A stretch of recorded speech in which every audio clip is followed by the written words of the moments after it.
இனிமே கண்ணை மூடிட்டு கடலை எண்ணெய் வாங்கலாம்.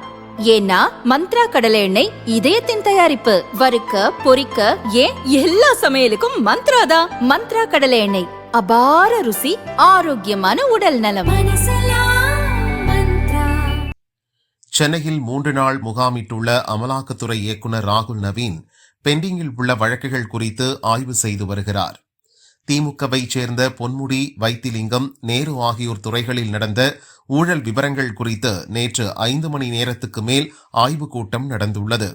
அப்போது தமிழக போலீஸ் மற்றும் லஞ்ச ஒழிப்பு உள்ளிட்ட சிறப்பு பிரிவுகளில் பதிவு செய்யும் எஃப்ஐஆர்களை மாநில போலீசார் தருவது இல்லை, அவர்கள் ஒத்துழைப்பு அளிப்பது இல்லை என ராகுல் நவீனிடம் சென்னை மண்டல அதிகாரிகள் தெரிவித்துள்ளனர். அதை ஏற்க மறுத்த நவீன், விசாரணை இறுதிக்கட்டத்தில் உள்ள வழக்குகள் மீது 1 மாதத்துக்குள் குற்றப்பத்திரிகை தாக்கல் செய்ய அறிவுறுத்தியுள்ளார். மேலும் சட்டசபை தேர்தல் நெருங்குவதால் அரசியல் கட்சிகள் மற்றும் தொழிலதிபர்கள் சட்டவிரோத பண பரிமாற்றத்தில் ஈடுபடுவதை கண்காணிக்க தனிப்படைகளை அமைக்கவும் அவர் உத்தரவிட்டுள்ளார்.